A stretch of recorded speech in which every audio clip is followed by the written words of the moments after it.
Hello and welcome to Lynchburg Live. I'm your host, Linda Smith.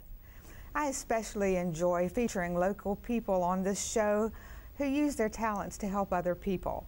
My guest tonight is Lynchburg Police Department Detective Jonathan Pelletier, and he does that.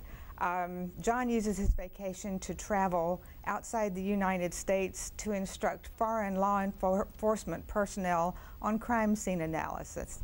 Jonathan, I'm so glad to have you back. Glad to be back. It's great, Linda. Thank you. Just to get started, to refresh our audience, would you tell our audience what you do with the Lynchburg Police Department? I've been with the city for 20 years, and I've worked in many different functions, from a DARE officer to a crime scene investigator. I supervised the unit for 9 years.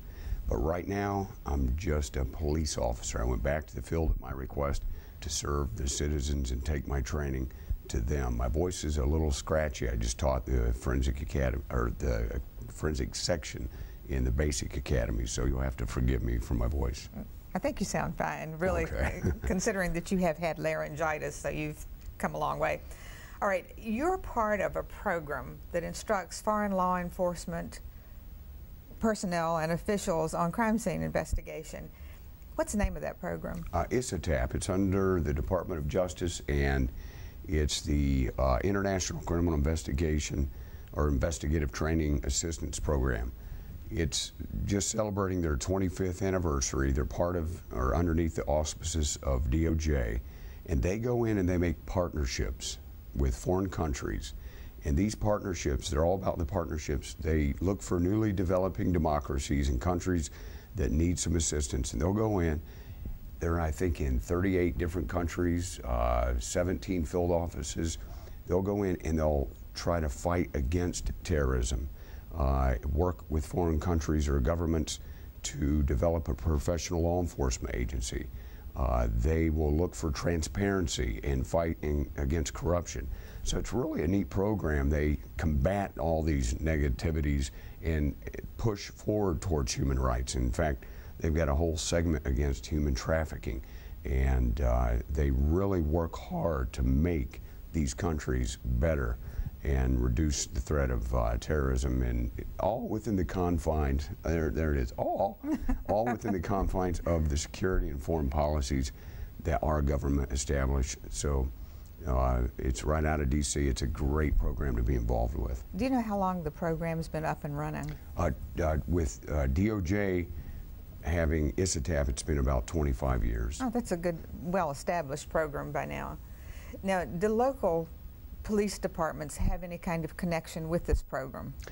Not directly, but critically, yes. When they send me, I go as a police officer from Lynchburg working for DOJ, and I take all the training, and Lynchburg's had incredible training they've given me, some of the best in the world, and I'll go and I'll take and do a curriculum that will help the police officers in these foreign countries with the training Lynchburg's had, and I'll also give out patches or handouts like Lynchburg scales.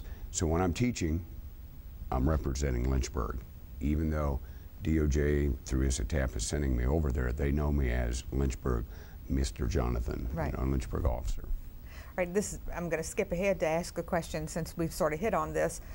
It's been about a year ago that there was a piece on the Lynchburg News featuring some of these people from Turkmenistan, yes. Yeah, that came. A delegation came in to DC, awarded by Washington. They said, you know what, you guys are doing really good. You're doing an excellent job in working with the government. So they brought in one guy from Customs or Border Patrol. They brought in two from Internal Affairs, which is their government police arm.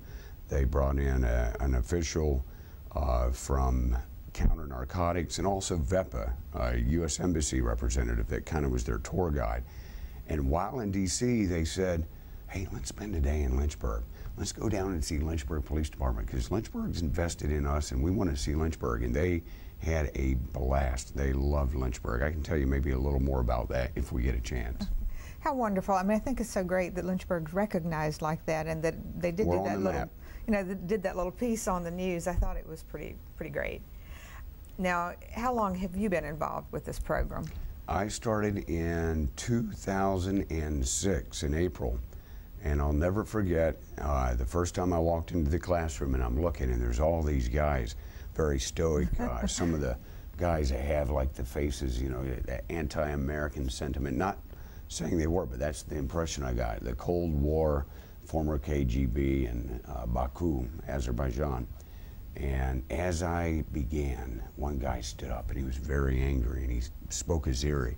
And he just started, you know, giving all kinds of, I'm assuming, cursing, and slammed the door and walked out. And I turned to our interpreter. I said, Eldar, what did this man just say? Oh, it is okay, Mr. Jonathan, that class, they do not share sentiments. Continue with the lectures. And I'm like, Eldar, the interpreter, what did he say? It is okay, you must, I said, we need to know. And he said, he doesn't want to listen to American puppies. Come for 30 days and try to teach him something when he knows more than we'll ever know. Do you know, by day 3, I remember his name, Ahmad. He was like a kid with big eyes. The only way I can describe it is like if a spaceship crashed and you're pulling out an alien, you have that intense interest, and he's looking, and he's been, we're doing a super glue fuming exercise. And at the end of the day, he shakes my hand, Choksoho, Balshoy Spasiba, in Azeri and in Russian, saying, thank you so much. I could write a book with what I learned in 3 days.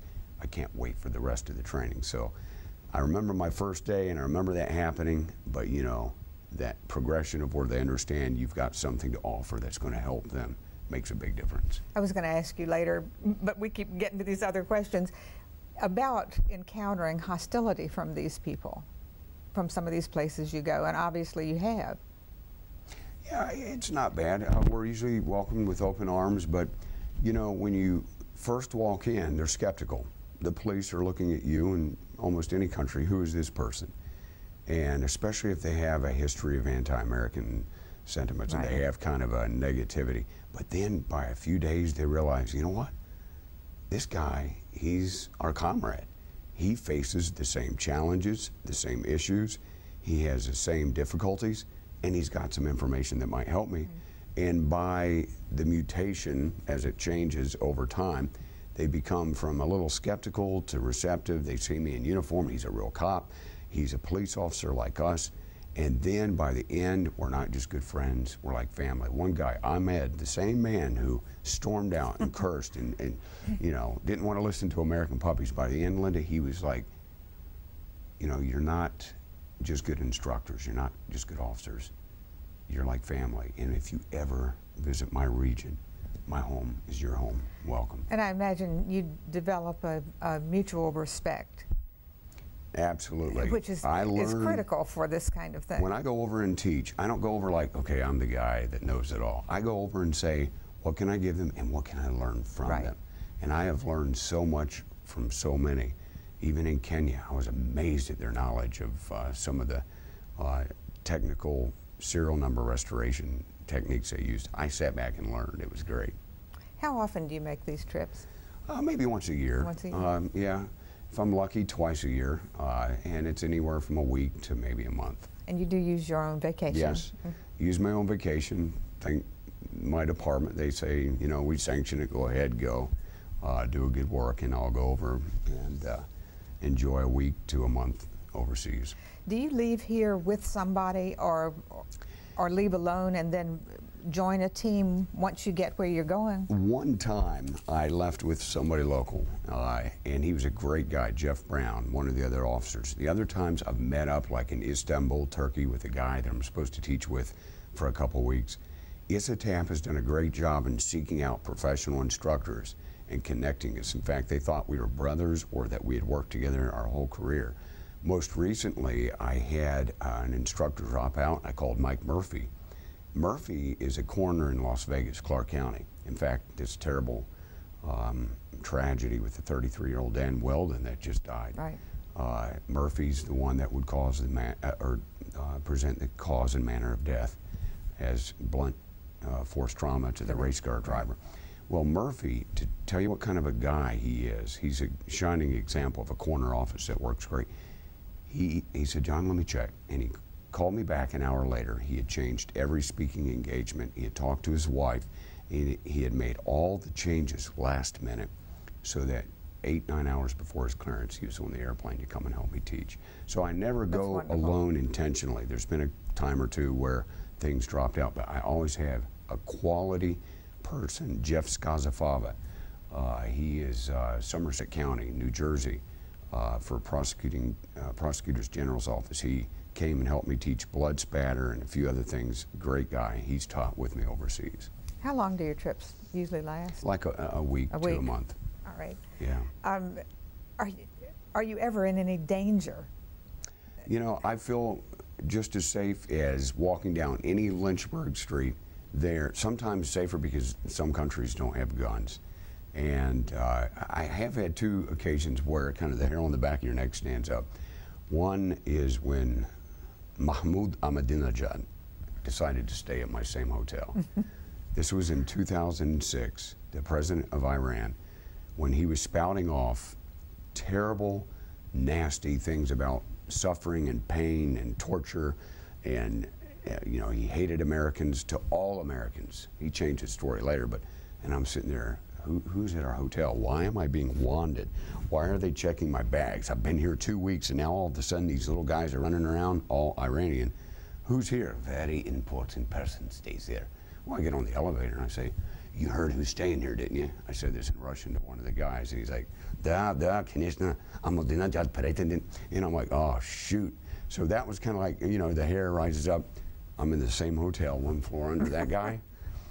And then one other time, I got to tell you this one, in Kenya, we're driving from Nairobi on a weekend. It was after teaching, to Lake Nakuru. It's about an hour and a half northwest of Nairobi. And there's 4 of us. There's Mrs. J, Dolores, there's the lead forensic advisor, myself, and the driver. The drivers are over here in Kenya. And we got stopped by some corrupt cops, 2 of them. They had big homemade spike strips. Where is your inspection sticker? They wanted to concoct a thing and get some money. Well, I decided I'm going to film this, you know, and he's not getting away with this. And I did. He caught me 2 minutes in and 1 second into it. He, let me see the camera. And he looks, and I'm like, okay, well, when I show him the camera, I'm not going to go into all the details. I tuck the memory stick somewhere. Well, I had no idea Mrs. J would take it with her flip-flop, slide it from one side of the floorboard to the other in the back seat.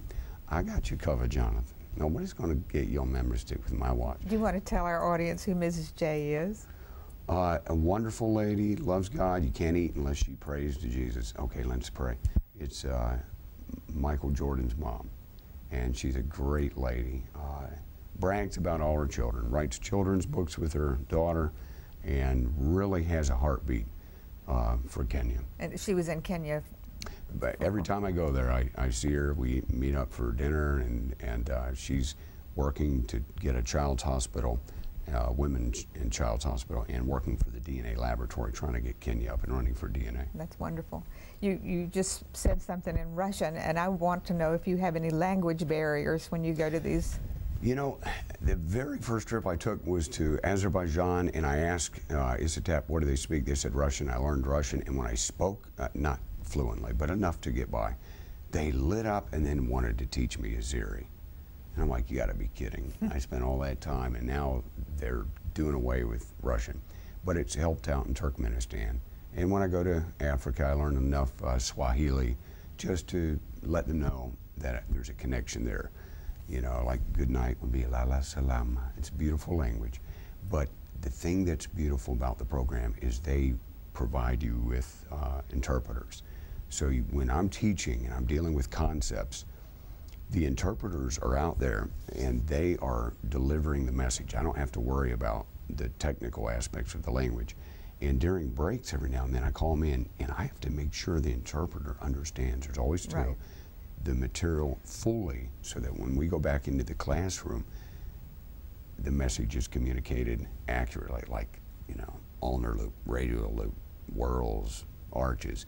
What's the word in Russian for that? And make sure they understand. So really the interpreters could be crime scene detectives themselves, because they really have to entrench themselves in the material. All right, you have brought some really interesting pictures. And Phil, if you'll put these pictures up, we'll get John to tell us what they are. This is in Turkmenistan, teaching some of the guys, and we're talking about, actually here, I think it was Google Earth, and one of them turned to me and said, So if I run outside, will you see me? And I said, no, but you can use Google Earth for like an aerial shot. So these guys are all officials from around the country. They have 5 provinces, and this was one of the Turkmenistan trainings. Cool.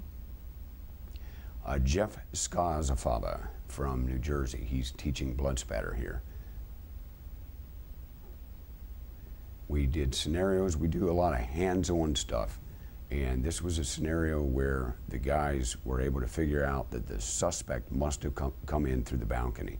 And they're using magnetic powder to develop fingerprints on the post, and they were able to solve the scenario, the crime that we set up in Turkmenistan.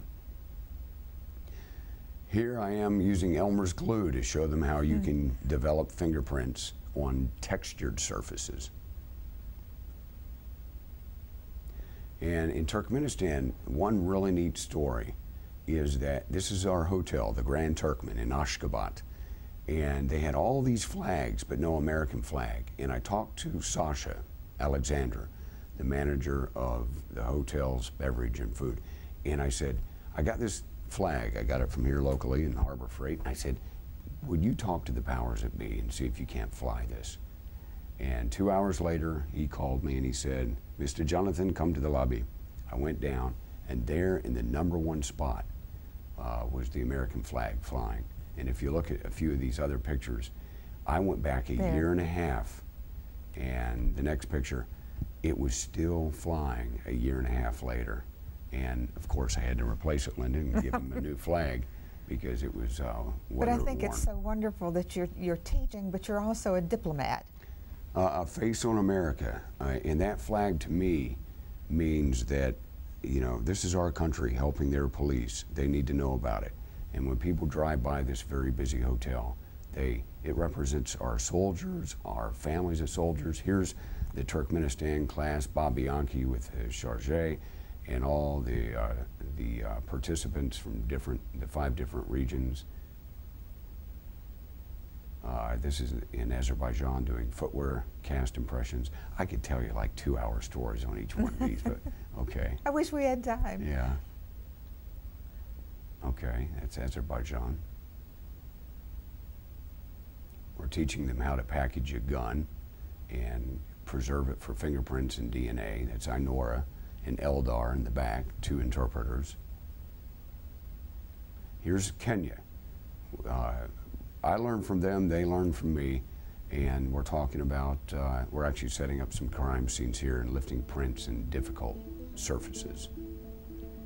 And they wear, the next picture I think you'll see, these guys take their job very serious. They're intense. Some of them can actually, from the composite of what our chemicals are, that we use, they can make it. They can go into the laboratory and make it. But to receive training on how to use it and some additional training, they were very grateful. When they go to crime scenes like here, and maybe the next one, you'll see their lab coats. They wear these scientific laboratory coats. And here is a video. This guy right here in the middle, it's called Train the Trainer. We were there for a women's empowerment in training the police how to investigate crimes. This guy, Oching, he's been trained now, he's training them on how to use different chemicals. And one of them is SPR, small particle reagent, how to develop fingerprints in the rain. Serial number restoration. I sat back and learned from some of the finest in the world here. Our initial class that graduated. And there's Mrs. J and our driver, Purity, and me with a big Kenyan shirt on. And we were traveling to Lake Nakuru in that picture. Phil, go ahead and show the video, since John's on a roll. While he rolls the video, I'll tell you what this is. We use bottled water and poured it all over the car to simulate a rainstorm. And in the middle of the wet car, these guys are shocked. They're amazed that you can develop fingerprints. And I asked them, I say, Oching, do you have them visible? Very visible, Mr. Jonathan. The guy you're gonna see to your far right is their #1 fingerprint guy. And he's just amazed. He's like, this is good stuff. And they're taking out their cameras, their personal pocket cameras, and taking pictures. And Olching on the far left here with the glove, he's saying, see, it can be done. They've read about it, they heard about it, but this is one of the first times they've ever experienced developing fingerprints in rain. In this case, the bottle of water, lower center. You'll see it in the SPR in the center. They loved it. And you use Superglue. Well, in this one, it's a formula like soap where you can develop fingerprints with powder. It's called SPR. But we did have a Superglue experience. And do we have time for that? Go ahead. Okay. Before I left for Kenya on my first trip, I'm hurrying up, restocking things, and I spill some Superglue and clean it up with a wet paper towel, only to look over and see the trash can smoking. Well, this exothermic reaction where the heat, I'm like, you gotta be kidding. It's creating right there in the trash can. I end up going to Kenya and I'm like, okay, the way I normally excite the Superglue to turn it into a gas is through cigarette ashes. I went to 4 bars during breaks asking them, do you have any ashes? They looked at the Mazunga. What is this white guy doing asking for ashes? Nobody in the academy smoked. First country I've ever experienced. So I thought of the paper towel. We used that successfully, and they were amazed. I was amazed. And now they call it the Kenyan way of Superglue fuming. They actually use that. All you need is paper towels, water, a container to hold your evidence, and you put it in there and you're able to develop fingerprints through Superglue. I think that's wonderful. Now, do you have specific techniques that you are supposed to teach, or do you work up your own curriculum? Well, when I teach, it's my own curriculum, but it's based on one thing good about Lynchburg is they have the finest training, some of the finest training in the world, and they will send us to the National Forensic Academy to Virginia Forensic Academy, and so I take all that I have been provided through the department and make my own curriculum. Case studies come out of Lynchburg. The evidence that we deal with comes out of Lynchburg, but it fits the bill for what DOJ or ISATAP needs for that country. Do you take equipment with you? I'm wondering about getting through customs with stuff like this. At Sam's, they know me as the flashlight guy. I buy more equipment, and some of it I get reimbursed for, and some of it I don't, but I know it's for a good cause. I will go and buy 50 flashlights and issue these out, and then I have a vacancy in my luggage, which is perfect to bring back mementos from that country. But I will go and I'll buy these things. Fingerprint powder, you mentioned customs. I could spend probably 2 hours telling you funny customs stories. I'll tell you one very fast one. In Holland, or the Netherlands, I got stopped at the airport, and there were 3 guys that were very curious about something glowing in my suitcase. They pull out a 5-pound jar of magnetic powder and ask me what it is. And I try to explain. They say, can you open it? And I said, no. And they said, why not? And I said, I don't have a knife. I'm not allowed to carry a knife, and it's sealed. I had purchased it myself from one of the companies. They give me a little knife. We open it. I went from being the proposed possible terrorist with this black powder that might be explosive to, CSI, you know, and I'm showing them how it works. And then there's like 10 of them all shaking my hand and, you know, being like, oh, we know what you do. Okay, have a good trip, have a good trip. So we've had some good experiences with customs. You know, we're running out of time faster than I wanted to. We've still got some minutes, but I wanted to ask you how this experience, going over there, dealing with these people, sharing things with them, how does it affect you personally and professionally? It's kind of opened my eyes, Linda, to a bigger world, to a world perspective.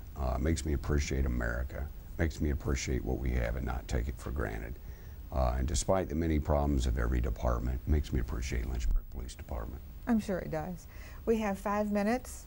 I'm going to give you 3 of them and just say, John, tell us about this. Tell us about this experience briefly.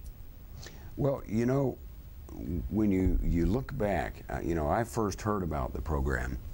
I was in Virginia Beach, and I was at a conference. Every year we have retraining with the Forensic Academy graduates. And somebody mentioned, if you're a certified instructor and you're willing to travel, and I love to travel, then we would really like you to sign up for teaching. At the time they proposed Africa or Russia. Now, ISATAP is actually in all these different countries in different capacities. I didn't know much about it, but I put my my name in the hat. And do you know, the first time I went, and it went very well. I was extremely pleased. They were pleased. Sometimes I look back and I look at all the different countries I keep turning down. Sorry, I can't do that because I have a full-time job. It makes me excitement about retirement. It really does. What am I going to do after Lynchburg? So this is something that you have in your mind for after yeah, retirement? absolutely. I work with a guy, a really cool guy. I've worked with him many, many times, Bob Bianchi. He's a retired DEA agent, a chemist. I mean, he was Dr. Henry Lee's lab partner.